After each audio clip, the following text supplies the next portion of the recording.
Bom dia a todos e dou-vos uma vez mais as boas-vindas a mais um vídeo do canal Reprograme-se. E o tema que eu escolhi para partilhar convosco hoje é o tema dos diagnósticos. Como vocês sabem, os diagnósticos é uma coisa que está na moda. Agora, basicamente, há diagnósticos para tudo, há siglas para tudo, há acrónimos para tudo e, portanto, praticamente tudo aquilo que existe já está diagnosticado e já está catalogado. E, como é evidente, eu nem sequer vou discutir os benefícios que possam existir nos diagnósticos, porque eles são conhecidos por toda a gente. Mas eu gostava de também discutir, ou pelo menos trazer à luz, algo que é muito menos falado e discutido, que é precisamente o perigo dos diagnósticos. E para isso eu queria trazer uma das mais célebres experiências no campo da saúde mental que, basicamente, abalou completamente o mundo da psiquiatria e das instituições de saúde mental nos Estados Unidos. Este estudo foi realizado por um psicólogo americano chamado David Rosaham e foi publicado na revista Science em 1973 e foi um autêntico divisor de águas no sistema de saúde mental americano. O que é que o Dr. David Rosaham fez? Ele e mais 7 voluntários, entre eles médicos, psicólogos, psiquiatras, um pintor, uma dona de casa, apresentaram-se em várias instituições mentais dos Estados Unidos e, portanto, queixaram-se de um determinado sintoma. E esse sintoma era igual para todos. Portanto, eles diziam que ouviam uma voz a dizer a palavra vazio. Vazio, vazio. As 8 pessoas em diferentes instituições relatavam sempre o mesmo sintoma.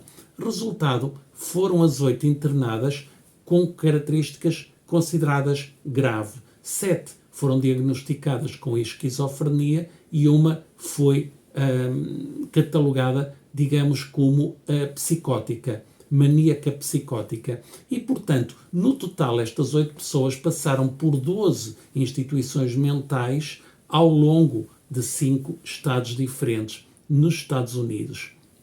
A partir do momento em que foram internadas, cada uma delas tinha instruções para não se voltar a queixar de absolutamente mais nada e elas começaram a comer normalmente, a dormir normalmente, a falar com toda a gente, a serem simpáticas, a interagir com médicos, pacientes e tudo aquilo que eles faziam passou a ser lido do ponto de vista do diagnóstico que eles traziam.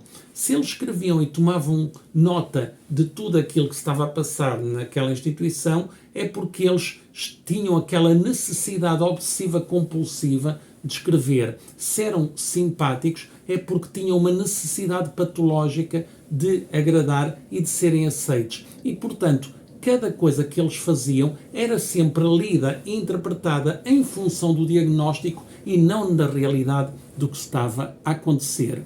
Nestas 12 instituições ao longo de 5 estados, houve um total de 35 pacientes dessas instituições que se dirigiram a médicos, enfermeiras ou à própria instituição em si a alertar que estavam ali pessoas que não sofriam de nada, que eram normais, que não tinham nenhum tipo de doença ou de patologia. No entanto, os médicos e as enfermeiras ignoraram completamente isso e continuaram a fazer a avaliação mediante o diagnóstico inicial que traziam e, portanto, continuaram a ver ali sintomas de esquizofrenia e de algum tipo de psicose.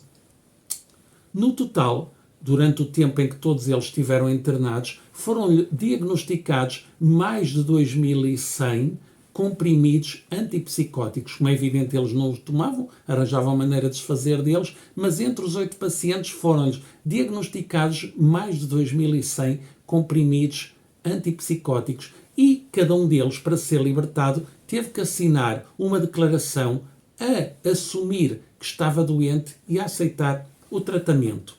Claro que quando o artigo na revista Science saiu sob o título Como ser saudável em ambientes insanos, isto provocou um autêntico terremoto no sistema de saúde e nas instituições psiquiátricas nos Estados Unidos.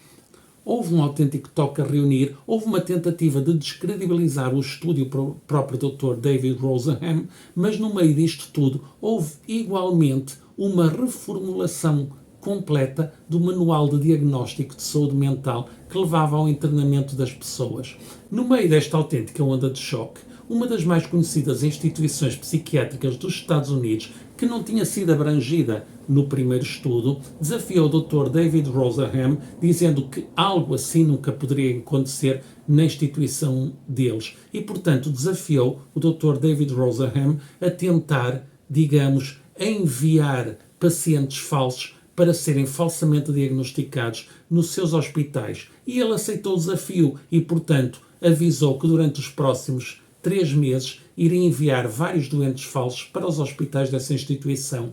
Passado 3 meses, essa instituição fez uma grande conferência de imprensa a dar em ar vitorioso, a dizer que tinham conseguido identificar 41 impostores e que, portanto, que o Dr. David Rosaham tinha enviado 41 impostores às instituições deles que tinham sido identificados e mandados para trás porque não precisavam de tratamento. O que acontece é que o Dr. David Rosaham depois declarou que não tinha enviado ninguém. 0.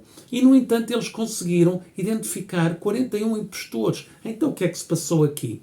Passou-se que tinha mudado o paradigma da avaliação. Ou seja, antes eles estavam, digamos, programados, tinham a percepção de que as pessoas que chegassem estavam programados para descobrir doenças mentais, mesmo onde elas não existiam, e agora eles estavam programados para detectar impostores. E, portanto, conseguiram, num período de 3 meses, recusar tratamento a 41 pessoas que os procuraram voluntariamente porque necessitavam e eles os identificaram como impostores. O que mostra que muitas vezes o diagnóstico é feito na percepção da pessoa que diagnostica e não no que efetivamente está diante dela para ser diagnosticado. O que levanta uma grande questão é que o diagnóstico muda a percepção de tanto aquela pessoa que diagnostica e de todos os que vão tratar da pessoa a seguir, mas muda igualmente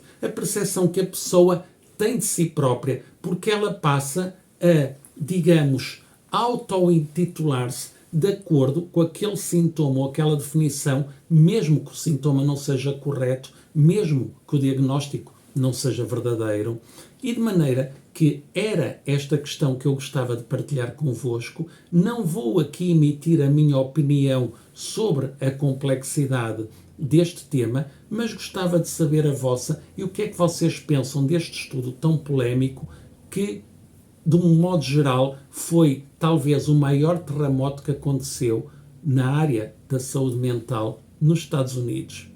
Se vocês gostaram deste vídeo, eu convido-vos a deixarem o like. Se gostaram do canal e da temática, convido-vos a subscrever. Se conhecerem alguém que se possa interessar por estes temas, convido-vos a partilhar. Eu, por mim, despeço-me. Até ao próximo vídeo do canal Reprograme-se. Bom dia a todos.